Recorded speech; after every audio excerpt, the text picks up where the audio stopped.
성경 말씀 함께 읽겠습니다. 요한계시록 8장 1절부터 5절 말씀입니다. 신약성경 406쪽입니다. 요한계시록 8장 1절에서 5절 말씀 다 같이 읽겠습니다. 일곱째 인을 떼실 때 하늘이 반시간쯤 고요하더니 내가 보매 하나님 앞에 일곱 천사가 서 있어 일곱 나팔을 받았더라. 또 다른 천사가 와서 제단 곁에 서서 금 향로를 가지고 많은 향을 받았으니 이는 모든 성도의 기도와 합하여 보좌 앞 금 제단에 드리고자 함이라. 향연이 성도의 기도와 함께 천사의 손으로부터 하나님 앞으로 올라가는지라. 천사가 향로를 가지고 제단에 불을 담아다가 땅에 쏟음에 우레와 음성과 번개와 지진이 나더라. 아멘. 오늘 본문에는 일곱째 인을 떼실 때의 상황이 펼쳐집니다. 쭉 계시록 우리가 함께 보고 있는데요, 장면을 어떻게 연결이 되어 왔는지, 환상이, 요한이 보는 환상이 어떻게 전개되어 왔는지를 우리가 조금 이렇게 떠올리시면 좋겠습니다. 일곱 교회에 대한 메시지를 사도 요한이 먼저 듣습니다. 요한계시록 제일 처음에. 그러고 나서 시선이 이제 하늘로 올려집니다. 환상의 장면이 하늘로 들려집니다. 그러면서 왕의 보좌, 영원하신 하나님의 보좌를 요한이 대하게 되고요, 그 보좌 앞에 죽임당하신 어린 양이 앞에 서게 되고, 보좌에 앉으시니 하나님의 오른손에서 봉인된 두루마리 말씀을 어린 양이 받아들게 됩니다. 그리고 나서 그 말씀의 두루마리에서 인이 하나씩 이 어린 양에 의해서 떼어지게 됩니다. 여섯째 인까지 인이 떼어질 때마다 나타나는 상황들이 쭉 우리 6장에서 펼쳐지면서 나타났고요. 그리고 여섯째 인까지를 설명을 해놓고 7장에는 이 막간같이 삽입과 같이 그 하나님의 백성들, 하나님 앞에 나오는 하나님의 인치심을 받는 하나님의 백성들에 대한 이야기가 7장에 나타나게 됩니다. 인을 떼실 때 넷째 인까지는 사실 보면 넷째 인까지는 이 마지막 때 말세에 이 세상의 여러 고통과 아픔의 장면들이 쭉 나옵니다. 세상 가운데 나타나는 이 고통의 모습들, 아픔의 모습들이 사실은 넷째 인까지 쭉 설명이 되는가 하면, 다섯째 인에는 이 하나님의 백성들의 핍박과 환난에 대한 이야기가 나오고, 사실 여섯째 인과 일곱째 인은 정말 마지막 때의 마지막 순간에 이 주님이 오실 마지막 그 시기의 모습에 대한 설명으로 보여지는 내용이 이제 여섯째 인과 일곱째 인의 모습으로 이렇게 설명이 되고 있습니다. 이렇게 환상으로 보여지고 있습니다. 오늘 일곱째 인의 모습들, 먼저 본문의 내용을 좀 살피시면요, 같이 보시면 일곱째 인이 떼지면서 한 가지는 반시간쯤이라고 지금 묘사되어 있는데, 이 반시간쯤 고요함이 펼쳐집니다. 막 분주하게 뭐가 나타나고, 뭐 땅에 뭐가 펼쳐지고, 또 이렇게 백성들의 소리가 하나님 앞에 들려지고, 뭐 이런 상황들이, 그리고 온 천지가 말리고 뒤집어지는 것 같은 그러한 환상들이 막 펼쳐졌는데 순간 고요해지는 거예요.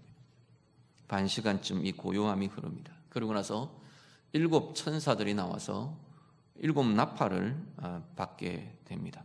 그리고 또 다른 한 천사가 금향로를 가지고 나오는데, 그 금향로를 가진 천사가 제단 곁에 서서 모든 성도들의 기도를 이 향의 향연과 합하여 하나님 앞에 드립니다. 그러면서 이 향연이 성도의 기도와 함께 하나님 앞으로 올라가더라. 이걸 지금 요한이 환상으로 대합니다. 그리고는 이 천사가 향로를 가지고 제단에 불을 담습니다. 제단은 지금 제단이라고 말하는 것보다 번제단을 의미하죠.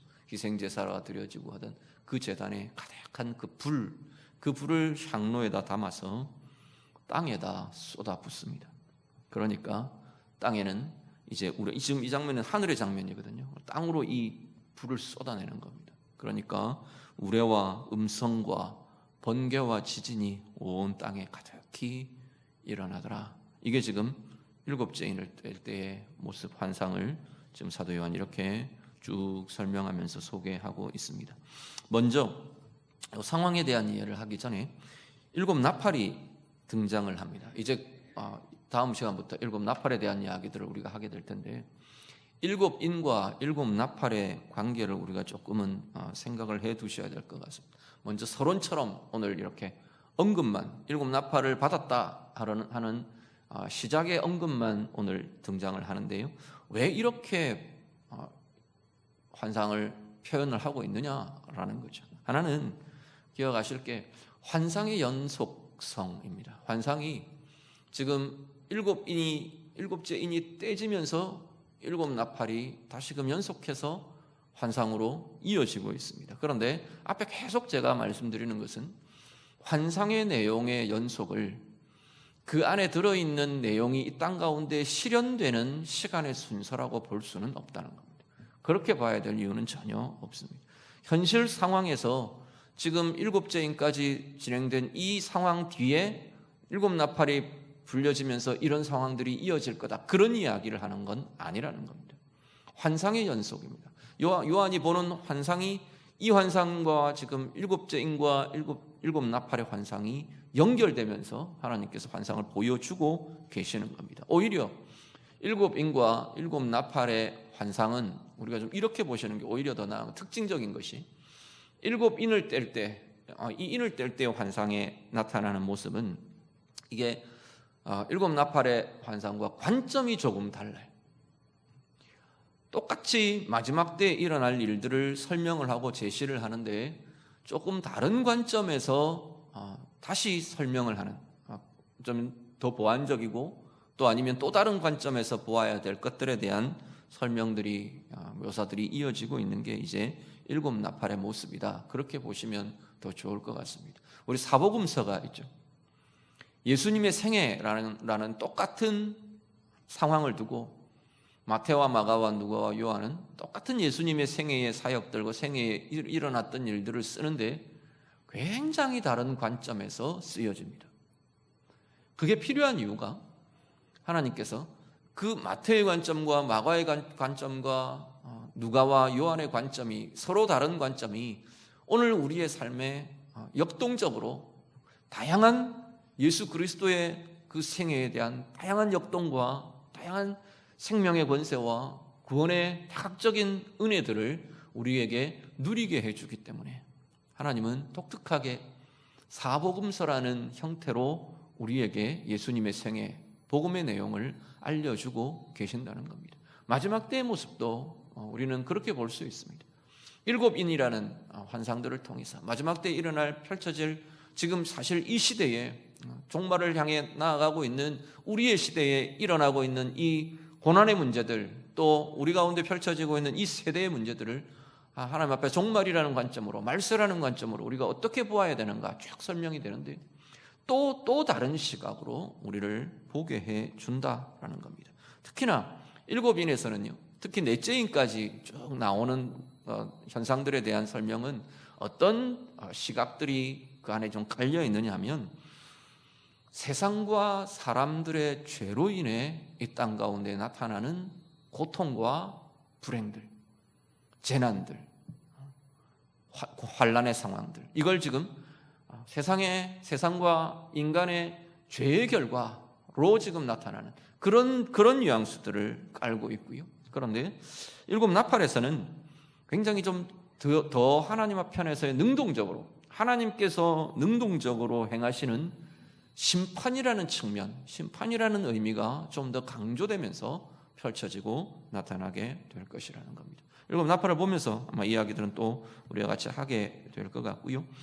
먼저 오늘 일곱째 인이 떼어지면서 나타나는 현상은 크게 두 가지가 지금 드러나는데, 하나는 뭐냐면 고요함입니다. 고요함. 일순간 온 세상이 잠잠해진 거예요. 고요해진 겁니다.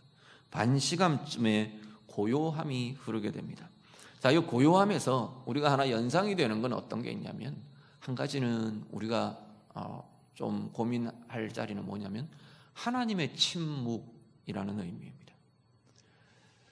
이 세대를 살아가면서 우리는 때때로 하나님이 반응하지 않으시고 하나님이 침묵하시는 것 같은, 하나님이 아무것도 행하시지 않는 것 같은, 하나님의 침묵과 같은 시간들을 대할 때가 종종 있는 걸 보게 됩니다. 개인의 삶에도 시대의 모습에도. 우리 신앙의 선배들도 그걸 하나님 앞에 막 호소하며 고백하며 자기들이 힘들어하며 그렇게 했던 모습들이 굉장히 많이 나타납니다. 특히나 고난의 시간대. 시편 기자들 보면 그 이야기들 굉장히 많이 아주 자주 등장하는 걸 보게 됩니다. 욥기에도 그렇고요. 욥이 고난의 순간에 어느 때까지 하나님 잠잠하시겠습니까? 그런 표현들 계속 반복하면서 자주 나오는 걸 보게 되고요. 시편도 마찬가지입니다. 시편 13편에도 여호와여 어느 때까지니까 나를 영원히 잊으시나이까 어느 때까지 숨으시겠나이까. 하나님이 행하시지 않는다는 거죠. 시편 83편에도 하나님이여 침묵하지 마소서, 하나님이여 잠잠하지 마십시오, 조용하지 마십시오. 하나님의 침묵이 내가 견디기 어려운 거예요. 왜 하나님 아무것도 안 하십니까? 그 이야기죠. 이사야 64장에도 마찬가지입니다. 이사야 64장은 이스라엘의 마지막을 내다보며 또 고난과 아픔의 시간들을 내다보며 하나님의 회복을 이야기하며 그러면서도 이야기하는 것이 주께서 아직도 가만히 계시려 하십니까? 하나님 앞에 그렇게 말하는 거예요. 아직도 잠잠하시고 우리에게 심한 괴로움을 그냥 그대로 두고 보실 겁니까? 하나님 앞에 그렇게 고백합니다. 하나님의 침묵과 같은 그 시간이에요. 그런데 그 내용도 시편의 많은 하나님의 잠잠함에 대한 이 호소와 고백들에 이어지는 내용을 보면 결국은 그 잠잠함의 시간, 침묵의 시간 동안 하나님이 일하고 계시는 걸 보게 됩니다. 오히려 하나님의 때가 채워지는 시기가 이 침묵의 시간, 침묵과 같은 그 시간, 하나님이 잠잠하시는 것 같은 그 시간이 결국은 하나님의 때가 채워지는, 하나님의 때가 무르익어가는 그러한 시간들이더라는 겁니다. 우리 농사를 지으시는 분들 보시면은 예를 들어서 논농사 같으면 벼가 알갱이가 차고 무르익고 익어가는 그러한 과정들이요. 하루하루의 눈에는 그렇게 표가 잘 나지 않습니다. 그럼에도 불구하고 그 시간들은 특히 이 여름 이 땡볕과 가을의 따가운 햇볕, 이 더위와 그 따가운 햇볕이 결국은 그 곡식들을 무르익게 하는, 익어가게 하는 과정이 된다는 거죠. 오늘 우리의 삶도 마찬가지라는 겁니다. 고난과 아픔의 시간 같은데 하나님이 내 기도에 반응하시지 않는 것 같은, 하나님이 나를 버리신 것 같은, 침묵하시는 것 같은 그러한 시간들이 오히려 하나님의 때가 무르익어가는 소중한 시간들이 되더라는 겁니다. 나는 모르잖아요. 나는 모르니까 조급한 거예요. 바로 앞에 내가 지금 하나님 일해주세요 하는데 안 되면 나는 조급한 거죠. 길게 보지를 못하니까, 앞에 뭐가 놓여 있는지를 모르니까, 하나님이 어떤 때를 기다리시는지, 하나님이 뭘 익히고 계시는지를 우리가 모르니까 조급해지는 거죠. 그런데 그럴 때마다 우리가 생각하셔야 될 것은 이 시간은 하나님의 때가 채워지고 무르익어가는 시간이다라는 것을 기억하실 수 있기를 바랍니다. 다르게 표현하면요, 우리의 눈에는 보이지 않고 하나님을 보고 그렇게 오히려 원망하며 말합니다. 하나님 왜 잠잠하십니까? 하나님 왜 조용하십니까? 하나님 왜 침묵하십니까? 하나님 왜 안 하십니까? 우리의 마음에는 그런 마음들이 일어나는데 하나님 편에서 우리가 지나고 보면 그 기간이야말로 정말로 하나님께서 당신의 열심으로 우리 가운데 당신의 일들을 이루어 가시는 시간들이더라는 겁니다. 열매가 익어지는 때를 경험하면, 하나님의 때가 우리에게 도달하면 그 시간이 얼마나 하나님의 열심으로 내 안의 역사들을 이루시고 내 삶의 상황 가운데 당신의 열심으로 당신의 뜻을 이루어 오셨는지를 우리가 보게 되더라는 겁니다. 오늘 우리의 삶의 자리마다요, 때때로 우리가 만나게 되는 하나님의 침묵과 같은 시간에 오늘 나는 어떻게 반응하시는가 돌아보실 수 있기를 바랍니다. 그 상황 속에서 하나님의 행하심 앞에 긴장을 우리가 가지실 수 있기를 바랍니다. 놓아버리지 마시고, 더더군다나 하나님의 때가 익어가고 하나님의 행하심이 그 안에 나타나는 우리 안에 소망에 찬 기대의 시간들이, 기대하며 소망하는 그러한 시간들이 될 수 있기를 간절히 바랍니다. 때때로 그 시간들은 대부분 보면 어려운 시간들입니다. 아프고 힘든 시간들이고 고통스러운 시간들일 수 있고, 그런데 그때마다 이 시간에 내가 하나님이 행하시는 것처럼 나는 이 시간에 하나님의 때를 어떻게 준비해야 하는지, 무작정 지나가버릴 그 때를 기다리고만 있는 게 아니라, 두 손 놓고 왜 빨리 안 지나가게 하십니까? 그러고만 있는 게 아니라 오늘 나의 이 시간에 내가 준비되어야 될 것들은 무엇인지, 하나님은 하나님대로 준비하고 계시는데 나는 나의 인생과 나의 삶에서 나는 무엇을 준비해야 하는지, 하나님의 때를 준비하는 귀한 은혜의 시간들로 사용하시는 우리 모두의 삶이 다 되시기를 우리 주님 이름으로 축복합니다. 하나님의 침묵이 하나 연상되고요, 그리고 한 가지는 어떤 거냐면, 지금 이 고요함이라는 것은 하나님이 뭔가를 다 행하시기 전 직전의 어떤 고요함, 우리 폭풍전야 이런 표현들 많이 쓰죠. 거대한 폭풍이 몰아치기 전 고요함, 이런 것 같은 그런 정막과 그런 고요함이 사실 오늘 본문에 나타나는 이 고요함의 모습이기도 합니다. 폭풍전야와 같은 최후의 순간 앞에 나타나는 어떤 긴장감, 그리고 이런 표현들을 우리가 볼 수도 있을 것 같아요. 하나님이 하박국 2장 20절 곳곳에서 이 말씀이 인용이 되는데, 오직 여호와는 그 성전에 계시니 온 땅은 그 앞에서 잠잠할지니라 말씀하죠.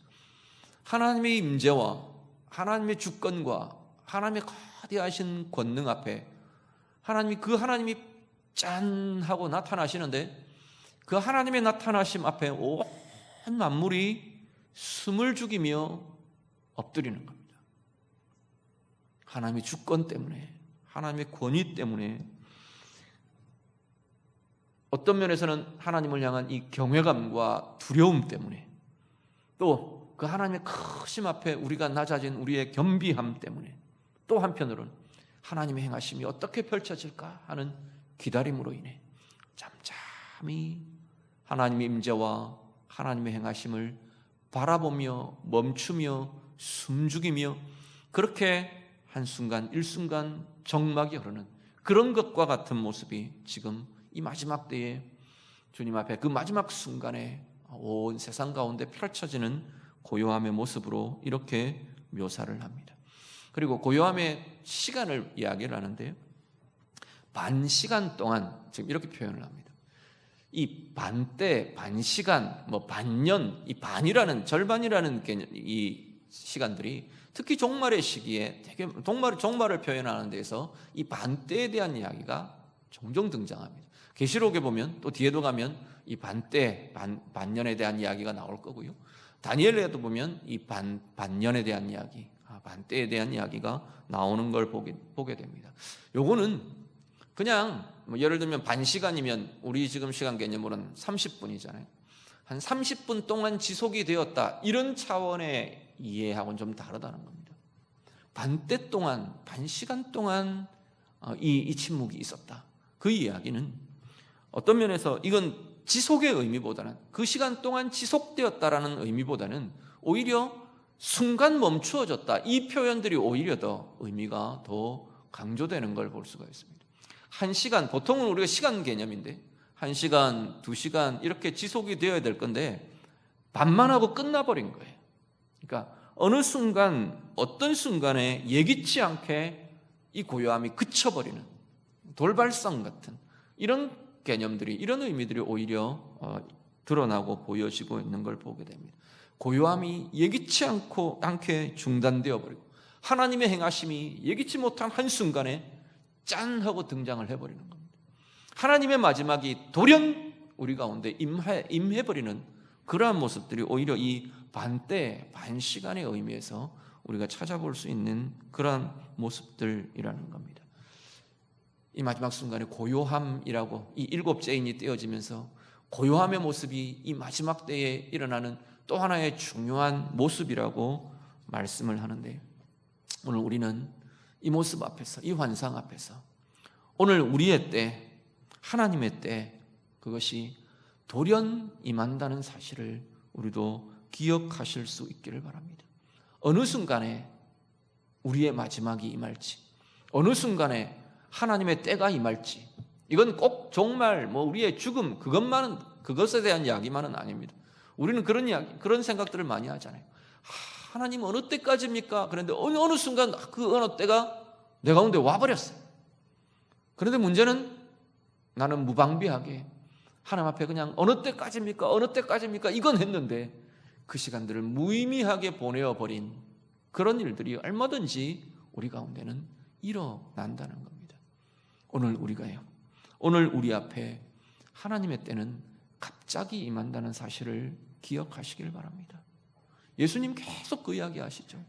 어느 순간 갑자기 임할 거다. 도적이 임하는 것처럼 갑자기 임할 거다. 주님 계속 그 이야기를 하십니다.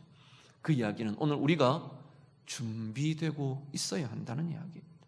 다른 의미에서는 우리의 때가 허비되지 않게 해야 한다라는 겁니다.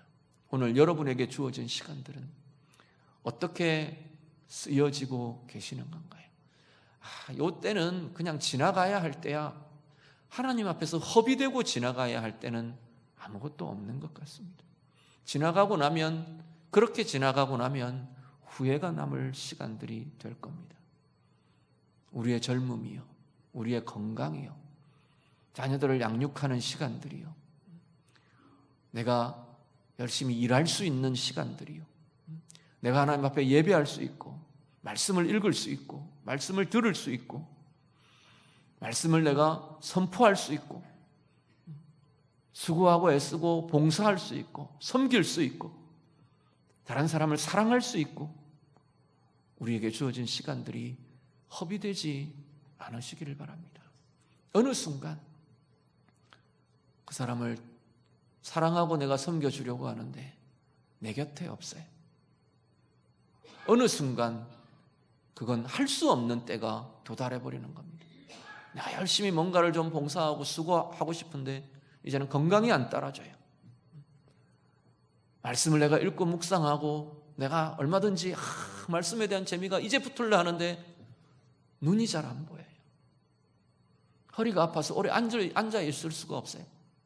얼마든지 우리에게는 그 때들이 어느 순간 지나가 버리는 순간들이 우리에게 나타나게 될 거라는 겁니다. 자녀들 사랑해주고 내가 잘 해주고 싶은데 이미 다 커버렸어. 자기 생각과 자기 주장과 또 아니면 이제는 독립해서 자기 하고 싶은 대로 하는 때가 어느 순간 임해버리는 겁니다. 뒤를 돌아보고 지나간 것들 한탄하며 우리가 그때 이랬어야 되는데 그건 사실 소용없는 것 같아요. 오늘 내게 주어진 시간에 내가 해야 될 것이 뭔지, 하나님의 때를 허비하지 않고 내가 준비되어야 하고 사용되어야 하고 쓰임받아야 할 오늘의 때에 내가 해야 할 것이 무엇인지, 돌연 하나님의 때가 이르기 전에, 끝이 돌연 이르기 전에 내가 해야 될 것이 무엇인가 신실하게 감당하시는 은혜가 우리 모두에게 있으시기를 간절히 바랍니다. 또 한 가지는 이 고요함 앞에서 우리가 하나 더 기억하실 것은 하나님의 주권 앞에, 하나님의 마음과 하나님의 계획과 섭리와 그 하나님의 뜻 앞에 우리가 좀 겸손함으로 반응할 수 있는, 그렇게 말씀하지 않습니까? 여호와는 그 성전에 계시니 온 땅은 그 앞에서 잠잠할지니라. 잠잠하다는 건 겸손히 하나님 앞에 엎드린다는 이야기입니다.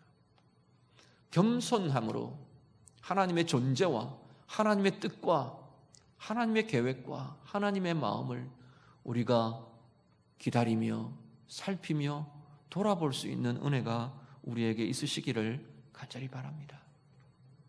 겸손함의 이야기를 할 때요, 우리는 왜 자꾸 우리가 교만해지고 높아지느냐 하면, 저도 마찬가지고요, 높아질 때를 생각하면, 교만해지는 때를 생각하면 나는 항상 옳은 거예요. 그 순간만큼은 내가 옳고 내가 잘났고 내가 높아져 있기 때문에 그렇다는 겁니다. 하나님의 옳음에 대한 고민을 하려고 하는 게 아니라, 하나님의 마음에 대한 고민을 하려고 하는 게 아니라, 나는 옳은 거예요. 내가 옳은 거예요. 내 판단이 옳고 내 생각이 옳고 내 주장이 옳고 지금의 내 감정이 옳고. 그런데 그럴 때마다 우리가 기억하셔야 할 것은 하나님의 존재입니다. 하나님의 마음인 거예요.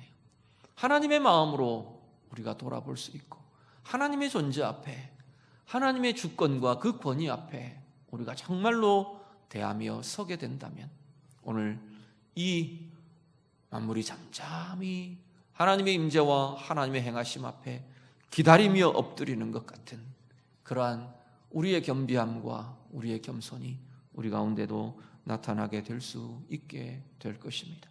오늘 우리의 삶의 자리마다 하나님의 주권과 하나님의 의로움과 하나님의 마음과 뜻 앞에 우리도 겸비하게 하나님 앞에 엎드리며 순종하며 기다리는 그 은혜의 힘이 우리 모두에게도 나타날 수 있게 되기를 우리 주님 이름으로 축복합니다. 그리고 이제 3절 이후에는요, 성도의 기도에 대한 이야기가 이 7째인이 떼어지는데 중요한 장면으로 묘사가 됩니다. 한 천사가 금향로를 가지고 제단 곁에 섭니다.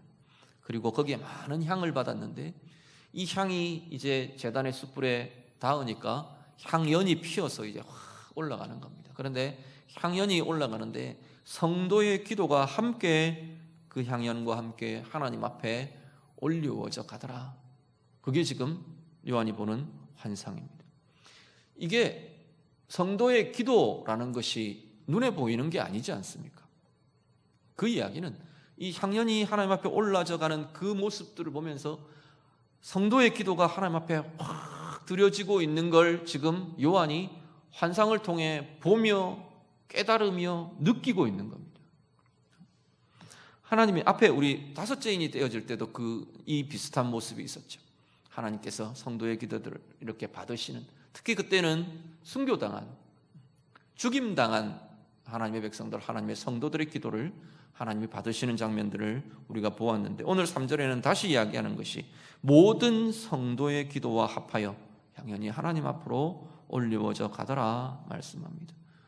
이 장면은 하나님의 기도, 우리가 하나님 앞에 드려지는 우리의 기도는 반드시 하나님 앞으로 올리워져 간다는 겁니다. 하나님이 받으신다라는 겁니다.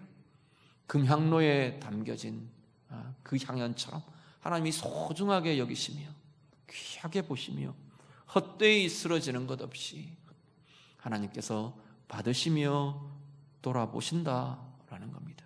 그리고 나서 그 성도의 기도가 하나님 앞에 올려지면서 나타나는 모습은 뭐냐면, 사실은 하나님의 행하심이 이어집니다. 천사가 제단에 불을 담아다가 땅에다가 쏟는 겁니다. 땅에다 불을 쏟는 것은 하나님의 심판의 상징적인 행위입니다. 그리고 그 이후에 나타나는, 땅에 나타나는 우레와 음성과 번개와 지진, 이것 또한, 이거는 구약에 보면 하나님의 임재와 함께 나타나던 대표적인 현상들이 이 모습이었어요. 하나님이 사람들 가운데 나타나시며 당신을 나타내시며 임재하시는 상징처럼 드러내시던 현상들이 우레와 번개와 큰 소리와 많은 물소리 같은 음성과 지진과 큰 불과 이런 것들이었어요. 결국은 성도의 기도가 무엇으로 이어지느냐 하면 하나님의 행하심으로 이어지고 있는 겁니다. 하나님의 임재와 특히 이 임재는 하나님의 주권자로서 심판자로서 이 땅 가운데 임하시며 당신을 드러내시는, 당신의 행위를 나타내시는 그 모습이 바로 이렇게 이어지고 표현되고 있는 겁니다. 그렇게 보면요, 하나님의 백성들, 하나님의 사람들, 하나님의 성도들의 기도는 하나님께서 그 기도를 하나님의 행하심의 과정으로 사용하신다는 겁니다. 하나님이 우리의 기도에 매이시는 분은 아닙니다. 내가 이렇게 기도했으니까 마술적인 주문같이 내가 이렇게 기도하면 하나님은 반드시 행하셔, 그런 차원들의 이야기는 전혀 아닙니다. 무슨 사람의 기도가 사람의 정성이 하나님을 얽매어요? 아니요, 그럴 수는 없습니다. 하나님의 주권적인 행하심과 하나님의 의의 행하심이 하나님께서 행하시며 나타내시는데, 그런데 하나님은 하나님의 백성들의 기도를 그 과정으로 사용해 주신다는 겁니다. 어떤 면에서는 하나님께서는 그 기도가 차기를 기다리고 계시는 것을 참 많이 보게 됩니다. 그 앞에 이야기했던 하나님의 때가 차기까지, 하나님의 때가 채워지는 그 시간, 거기에 굉장히 중요한 것은, 우리는 그 시간이 하나님이 30분, 30년, 100년, 1000년 이렇게 정해 놓았는지 어떤 건지는 우리가 알 수가 없어요. 그런데 거기에 굉장히 중요한 것 중에 하나가 뭐냐면 하나님의 때의 참이라는 것이, 성도의 기도가 하나님의 때를 채워가는 굉장히 중요한 과정이 되더라는 겁니다. 그 가운데 하나님의 때, 하나님의 백성들의 기도가 차기를 하나님은 참 많이 기다리시는 것 같아요. 성도들의 하나님 앞에는 어떤 게 채워지는 것에 대한 이야기를 했느냐면 성도들의 환난과 핍박에 대한 이야기가 있었어요. 죽임당한 순교의 피, 이런 것들에 대한 이야기를 하면서 성도들의 환난이 채워지기까지, 이 땅 가운데서 우리가 그리스도 때문에 받아내는, 그리스도 때문에 당하는 손해와 환난과 어려움과 자원하는 가난과 다양한 하나님 앞에서 우리가 예수의 제자이기 때문에, 하나님의 백성이기 때문에, 하나님의 자녀이기 때문에 내가 세상에서 당연히 그럴 수밖에 없는, 우리가 겪을 수밖에 없는 고난과 환난들, 이것이 채워지는 것, 이것 또한 하나님의 때에 채워져야 할 중요한 양이라고 말하는 거고요. 하나님의 백성들의 기도 또한 이것과 마찬가지로 하나님의 때가 차기까지 채워져야 될 소중한 것들이라고 성경은 말씀하는 겁니다. 오늘 나의 기도가 반드시 하나님 앞에 올리워져 가는 것이라는 사실을 기억하시길 바랍니다. 하나님께서 소중히 다루어 주시는, 소중히 기뻐하며 받으시는 그것이 바로 우리의 기도라는 사실을 기억하시길 바랍니다. 우리가 하나님 앞에 뭐 드리겠습니까? 물론 헌금도 드리고 수고도 하고 헌신도 하고 섬김도 하고, 그런데 그것에 가장 소중한 바탕, 기초에 우리가 들어야 할 것이, 기초에 놓여져야 될 것이 하나님을 향한 기도라는 겁니다. 헌물이 드려지는데 진정한 감사와 이 감사의 기도가 우리가 함께 드려지지 않는다면 그건 어쩌면 내 자랑이 될 수도 있을 겁니다. 열심히 수고하고 헌신하는데 정말 내 마음에 그 수고하는, 그 헌신하는 내 마음과 내 삶의 가장 기본적인 기초의 자리에 하나님을 향한 이 기도의 마음이 우리에게 있지 않다면, 기도가 그 가운데 깔려 있지 않다면 그 수고나 그 헌신은 결국은 내 자랑이 되는 겁니다. 내 의가 되고 내 또 다른 어떤 목적과 유익을 위해 사용하는 또 다른 한 수단이 될 수도 있다는 겁니다. 하나님 앞에 드려지는 기도요, 오늘 우리의 삶의 모든 모습을 통해 하나님 앞에 가장 아름답고 복된 기도의 삶으로 드려지는 은혜가 우리 모두에게 있으시기를 간절히 바랍니다. 그리고 반드시 기억하셔야 할 것은 나의 기도는 하나님의 뜻이 이루어지는 과정이 된다는 사실을 기억하실 수 있기를 바랍니다. 코로나19라는 이 시대의 상황 또한 우리가 이 상황을 위해서 아이고 해봐야 뭐 하나님 고쳐주실 때 되면 고쳐주시겠지. 예, 그것도 맞습니다. 그건 하나님 편에서는 맞아요. 낫게 하실 때 되면 낫게 하시겠지. 나는 걱정 없어요. 예, 걱정 없는 것과 기도하는 것은 다른 이야기입니다. 이 시대가 분명히 하나님께서 하실 이야기가 있고 다루실 상황이 있고 이 시대 가운데 특히나 고난이라는 상황은 반드시 하나님의 메시지와 하나님의 의미와 하나님의 행하심이 들어있는 자리가 고난이라는 상황입니다. 그렇다면 하나님을 향한 하나님의 사람들의 기도야말로 이 시기를 하나님의 때로 하나님의 그 때가 차기까지 기도로 채워가는 그러한 소중함이 하나님의 백성들에게서 있어야 할 것이라는 겁니다. 오늘 우리의 삶의 자리마다 어쩌면 우리의 기도가 채워질수록 하나님의 때는 앞당겨질 수 있을 겁니다. 하나님 앞에서 시대의 상황이든 우리 개인의 상황이든 하나님을 향한 기도로 채워가며 우리의 기도가, 나의 기도가 하나님의 뜻이 이루어지고 하나님의 때가 행해지고 펼쳐지는 소중한 과정이 됨을 경험하며 보며 누리며 그렇게 나아가시는 귀한 은혜의 삶들 다 되시기를 우리 주님 이름으로 축복합니다. 기도하겠습니다. 오늘 말씀으로 같이 기도합니다.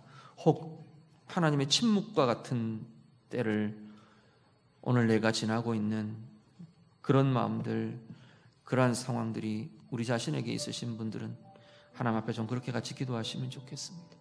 하나님, 이때가 내가 하나님의 행하심 앞에서의 긴장으로 이때를 보낼 수 있도록 하나님의 행하심과 하나님의 뜻이 나타날 것에 대한 소망에 찬 소망과 기대의 시간이 될 수 있도록 하나님의 때와 하나님의 행하심을 준비하는 소중한 시간들이 될 수 있도록 우리 좀 그렇게 기도하시면 좋겠고요. 내 삶 앞에 내 인생 가운데 하나님의 때는 갑자기 돌연 임한다는 사실을 다시 한번 기억하며 하나님, 오늘 내게 주신 시간들 내가 하나님 허비하지 않고 하나님의 최선으로 그렇게 살아내는 복된 인생이 되기를 원합니다. 우리 같이 기도하시고요. 하나님의 주권과 하나님의 행하심과 하나님의 마음 앞에 오늘 내가 겸손히 겸비하며 하나님 앞에 엎드릴 수 있는 그러한 삶이 되기를 원합니다. 같이 기도하시고요. 우리의 기도를 위해서 기도하시길 바랍니다. 나의 기도를 소중히 여기시는 모든 것 받으시는 그 하나님 앞에, 그리고 하나님의 뜻이 이루어지는 과정으로 우리의 기도를 써주시는 그 하나님 앞에 내 기도가 그렇게 드려지며 최선을 다해 이 시대를 위해, 우리의 상황을 위해 하나님 앞에 간구함으로 기도함으로 하나님의 때를 채워가는 하나님, 나의 기도가 되고 내 인생의 삶이 되기를 원합니다. 우리 같이 기도하겠습니다. 기도드립니다. 하나님 아버지, 오늘 우리의 삶의 자리에 하나님의 침묵 같은, 잠잠하심 같은 하나님, 그러한 시간들을 우리가 살아내고 있는 자들 있습니까? 하나님, 코로나19의 상황 또한 하나님, 우리가 하나님의 침묵 같은, 하나님의 잠잠하심 같은 하나님, 그 고요함 속에 있는 것을 우리가 기억합니다. 하나님, 우리가 하나님 행하심 앞에서의 긴장으로 이 시대를 살아낼 수 있도록 인도해 주시옵소서. 오히려 하나님의 행하심에 대한 하나님의 뜻에 대한 소망과 기대의 시간이 될 수 있도록 하나님, 우리를 도우시며 인도해 주시옵소서. 하나님의 때를 준비하며 하나님의 행하심을 준비하는 소중한 시간이 되도록 우리 교회가 그렇게 되고 하나님, 우리 개인의 삶이 그렇게 되고 온 시대가 하나님 앞에 그렇게 하나님의 때를 채워가는 은혜의 삶들이 되도록 인도해 주시옵소서. 하나님의 때는 돌연 갑자기 우리에게 이르는 것 다시 한번 기억하며 깨어서 하나님, 우리의 때들이 허비되지 않는 은혜의 삶을 사는 주의 성도들 되도록 하나님 인도해 주시옵소서. 하나님의 주권 앞에, 하나님의 마음 앞에, 하나님의 행하심 앞에 겸손히 반응하며 엎드리며 하나님 앞에 나아갈 수 있는, 순종으로 나아갈 수 있는 은혜의 삶들이 하나님 우리 가운데 있게 하옵소서. 하나님, 우리를 향해 소중히 여기시는 그 하나님, 우리의 기도에 대해 하나님, 우리가 게을리하지 않게 하시고 하나님, 최선을 다해 우리가 기도의 삶을 사는 은혜의 백성들 되도록 하나님 인도해 주시옵소서. 나의 기도가 하나님의 뜻이 이루어지는 과정이 됨을 기억하게 하시고, 오늘 이 시대에도 하나님 우리 개인의 삶에도 하나님 우리의 간구와 우리의 기도를 통해 하나님의 때를 채워가는 은혜의 백성들이 되도록 하나님 인도해 주시옵소서.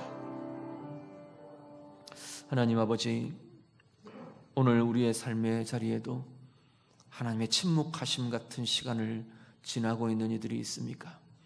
코로나19의 이 상황조차도 하나님의 침묵 같은, 하나님의 잠잠하심 같은 그러한 상황으로 우리 가운데 다가오고 나타나는 것 또한 고백합니다.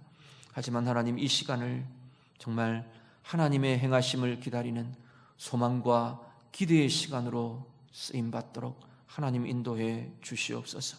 하나님 행하심 앞에 긴장의 시간을 갖게 하시고 하나님의 때를 준비하며 하나님의 때를 앞당겨가는 하나님의 백성들, 하나님의 사람들이 되도록 하나님 인도해 주시옵소서.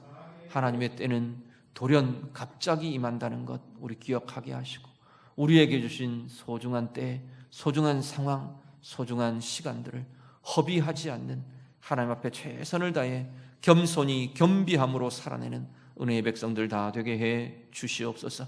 특별히 우리의 기도들, 성도의 기도들 소중히 여기시며 받으시는 하나님 앞에 우리의 기도를 통해 하나님의 뜻이 이루어지게 하는 소중한 과정으로 써주시는 하나님 앞에 날마다 하나님의 앞에 드려지는 기도가 게을리 되지 않게 하시고, 우리의 기도가 하나님의 때 가운데 채워지는 하나님 충만케 해가는 복된 귀한 시간들이 되도록 하나님 인도해 주시옵소서.